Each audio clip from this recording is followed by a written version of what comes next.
Muy buenas noches amigos, pues estamos hoy con la doctora Tania Arroyo, me acompaña en otro programa más de la Mega 67. El día de hoy, Tania, pues Francisco, el Papa Francisco, viene a La Habana, estuvo en La Habana esta semana, y ahora se encuentra justamente en Washington, va a Nueva York.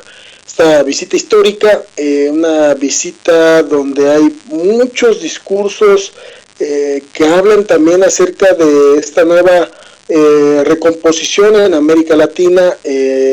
Mario Bergoglio, Francisco, está operando políticamente en esta situación y lo que resalta a la vista, Tania, no viene a México, a un pueblo católico de una tradición muy importante, no viene a México, y lo que pasa es que también las fechas me parece que se le cruzaban, ¿no?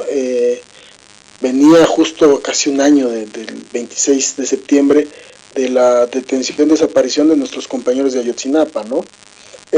¿Cuál es la lectura de este viaje? ¿Cuáles son tus impresiones en La Habana, Tania?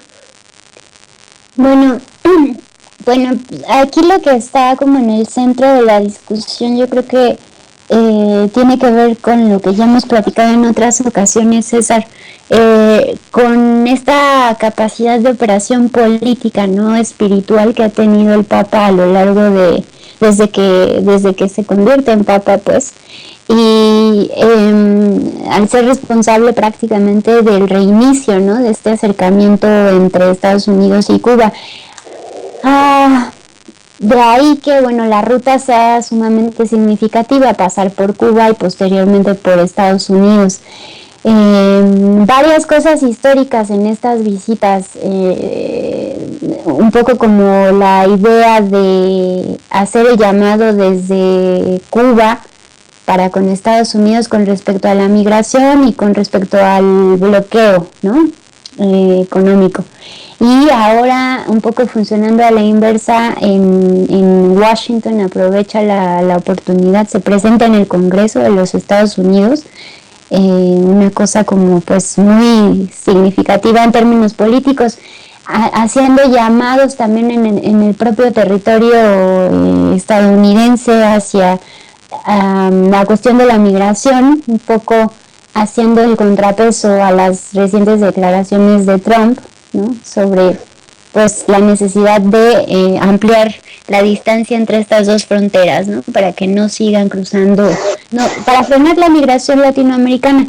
Ahora México queda ahí en el centro, ¿no? Es un gran hueco. La ruta en términos territoriales es la misma en términos políticos, César. Parece que México no, pues, no sé, el Papa no tiene la intención, o sea, como dicen por ahí, el silencio es un gran mensaje, ¿no?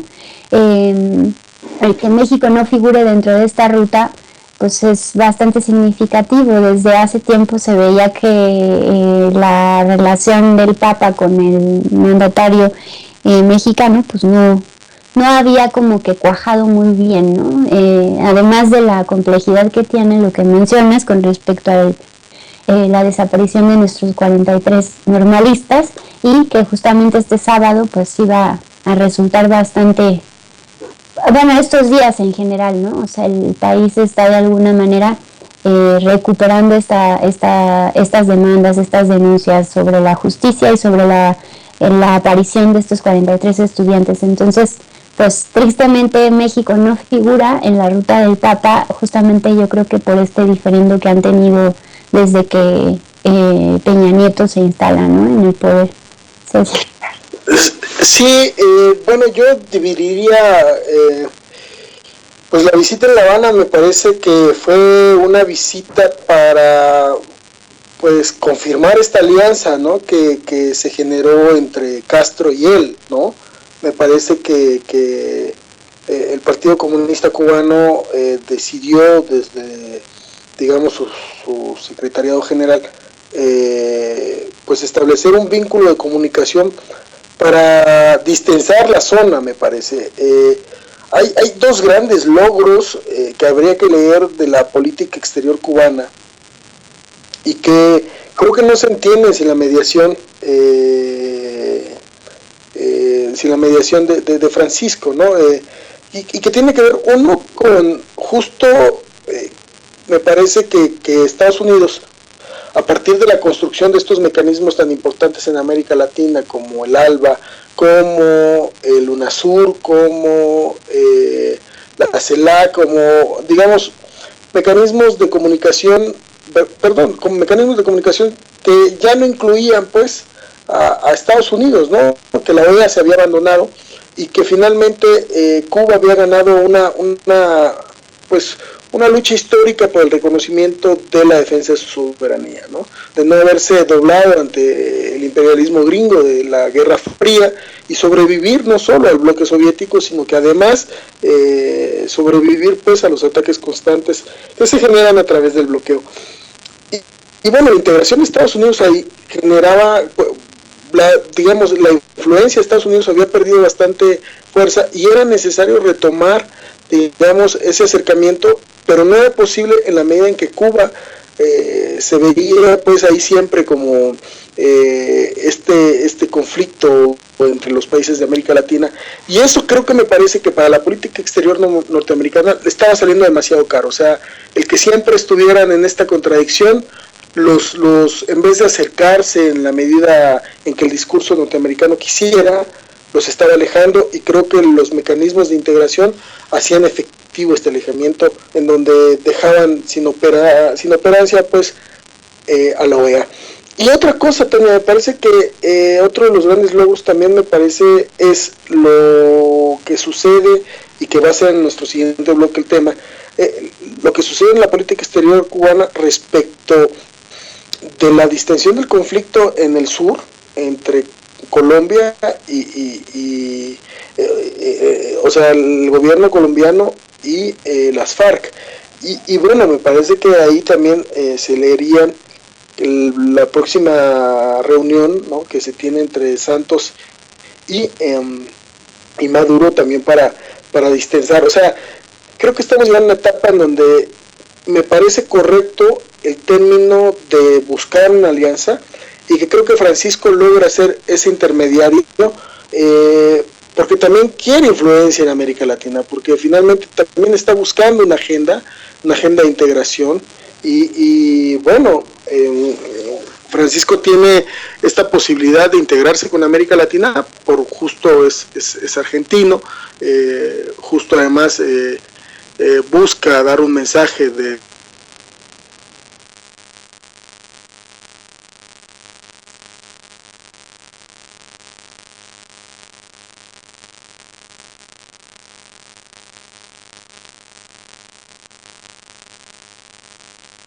no, que te fuiste, César. No, es un jesuita que... César, bueno, ¿puedes retomar otra vez? Te fuiste en los últimos 40 segundos más o menos. Ya. Pues la idea, Tania, es que no es, pues, el católico tradicional como lo era Ratzinger. Es un católico, digamos, un jesuita que rompe con la tradición porque es de América Latina, y me parece que en ese sentido Bergoglio, que es un hijo de inmigrantes, y que creo que este discurso que da hoy en el Congreso de Estados Unidos, o sea, es un discurso histórico. Me parece que hay dos cosas que habría que analizar a detalle. La primera es, manda un mensaje acerca de, les recuerdo a esta nación, que esta nación es una nación de migrantes, y se lo recuerda a un hijo de migrantes que tuvo la oportunidad de salir adelante en un país latinoamericano, ¿no? Y justo la idea de defender a la migración va a estar ahí como una fuerza bastante poderosa de recordar los cimientos de la nación norteamericana. Mucha gente dice, bueno, ¿cuáles cimientos? Finalmente no existen, pues, esta forma, pero sí fue una forma de migración la que le dio vida a esta nación, y es a eso a lo que apela, decir, no somos enemigos, los migrantes no somos enemigos, y los migrantes debemos de tener otra condición, porque finalmente este país se construyó bajo ese concepto político, pues. Y otra de las cosas que me sorprendió mucho, Tania, es este discurso contra la pena de muerte. Me pareció fascinante ir a decirles al país que más mata respecto de condenas de muerte, que si finalmente vamos a perdonar, o bueno, no es el perdón, sino finalmente vamos a tratar de que la sociedad sea más justa y que cada hombre tiene la oportunidad de cambiar. Lo que deberíamos de hacer no es la pena de muerte, sino buscar que los sujetos se puedan, en primer lugar, reintegrar, y en segundo lugar, que no lleguen a ese punto, en la medida en que una sociedad más justa no debe ser la sociedad que más mata a la gente que comete delitos, sino a la gente que puede prevenirlos, y además a la gente que puede decir, me equivoqué respecto a este delito, ¿no? Y eso me parece que es un mensaje de humanismo, pues que incluso suena radical pensando en personajes como el Tea Party, Tania, o sea, claro, le fue a hablar a la derecha más recalcitrante, a los halcones más recalcitrantes, a la gente que hace los lobbies nucleares, que hace posible esas situaciones. Lo fue a hacer al Congreso de Estados Unidos, no lo hizo en cualquier lugar. Ya ahora Trump está en la onda de generar un discurso que pueda revertir esa posición, porque creo que le va a restar votos, ¿no? Está diciendo, no estoy de acuerdo con las posiciones migratorias del Papa, pero lo respeto. Pero creo que sí fue a mover el tapete en Estados Unidos, el tapete electoral incluso, Tania. Sí, y ahí sin duda alguna está respaldando, o sea, está inclinando pues la balanza electoral, ¿no? El Papa sí tiene un peso pues demasiado poderoso, ¿no?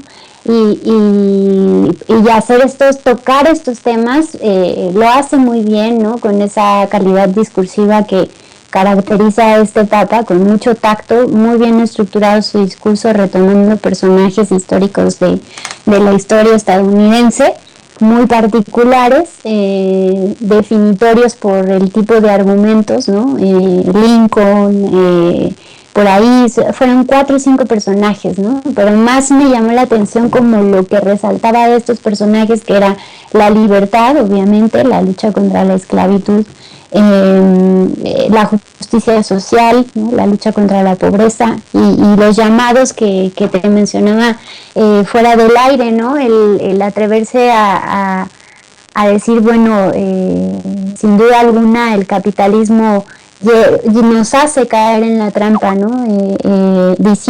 Citándolo textualmente, disminuir nuestro espíritu de sacrificio y trabajo.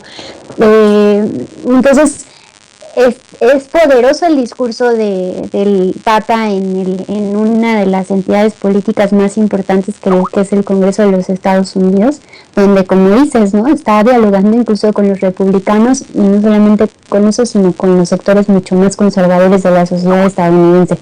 Y los temas, ¿no? Pena de muerte, tráfico de armas, inmigración, fundamental, ¿no? O sea, creo que el Papa, pues más el Papa se atrevió a mencionar el tema de la migración que nuestro propio presidente, ¿no? Cuando es uno de los problemas más fuertes para nuestro país, cuando se exacerban las reacciones racistas en Estados Unidos y bueno, México guarda silencio frente a eso. Entonces, pues lo triste, retomando un poco en este triángulo Cuba, Estados Unidos, México, triste que México no aparece, ¿no? O sea, no es un país que esté en los grandes temas de la agenda internacional que está debatiéndose en este momento, César, que tiene que ver con lo que sucede, o sea, me refiero al papel protagónico que tiene Cuba, ¿no? En la resolución de los conflictos entre las FARC y el gobierno colombiano, un poco la voluntad, digamos, de diálogo que existe en este momento para poder resolver el problema de la frontera entre Venezuela y Colombia, otro de los grandes temas latinoamericanos, y el gran tema que tiene que ver con Cuba, Estados Unidos, ¿no? Y todo se está librando, o sea, toda esta agenda internacional muy importante para América Latina, pues en esas temáticas México simplemente no aparece, y aparece por cuestiones muy tristes, y eso sí, porque seguramente en estos días vamos a tener un impacto internacional importante por la inoperancia del gobierno, por la incapacidad de satisfacer las demandas de los padres de los normalistas, César. Sí, bueno, ya para terminar, me parece que en efecto no viene a México, es un mensaje para el gobierno de Peña Nieto: no te voy a apoyar, no voy a generar una complicidad respecto de algo tan grave en el que tú estás ocultando una información bastante delicada. Me parece que inclusive, no sé si viste este momento en donde el Papa recibe una niña, la carta de una niña que según esto logra colarse en la seguridad, pero yo quiso que quizás es un mensaje de la niña, entrega una carta respecto a los migrantes mexicanos, y el gobierno de Peña Nieto, tarde que perezoso, buscó montarse sobre ese evento, y adivina, el embajador Bazáñez recibió a la niña cuando finalmente la niña, y esto es algo bastante importante, no se está dirigiendo al presidente de la República de México, va a pedir la intercesión del Papa, porque sabe que Peña Nieto no está resolviendo el conflicto, no está generando esa situación. Entonces, me parece penoso por parte de la Cancillería hacer ese teatro, ese montaje de querer recibir a esta niña, y me parece muy importante que el Papa no haya avalado las condiciones en las que se encuentra México, y me parece que eso es de respetarse, porque lo que está haciendo en la región en estos momentos es generar avances positivos para distensar la zona, y creo que habrá que generar eso, porque hay riesgo muy latente de generar estados como el de México, en donde haya una posición de política de terror y muerte, que la verdad en ningún país de América Latina más que en México y Colombia se vive un drama de esta naturaleza. Sí, bueno, nada más para cerrar rápidamente, yo creo que ese silencio viene cargado de un poderosísimo mensaje para México, ¿no? O sea, el no hablar, el no incorporar en la discusión, en los temas, siendo México uno de los principales países que son expulsores de migrantes, llama mucho la atención este silencio por parte del Papa, que se expresa también saltándose en la ruta Cuba-Estados Unidos, la visita por México, César. Vamos a un corte comercial y regresamos con el tema de las FARC y el gobierno, los representantes del gobierno colombiano frente a la firma de estos acuerdos de paz que se llevan a cabo desde hace ya algunos meses, desde 2012 creo. Volvemos, César, vamos a corte. Cuídate.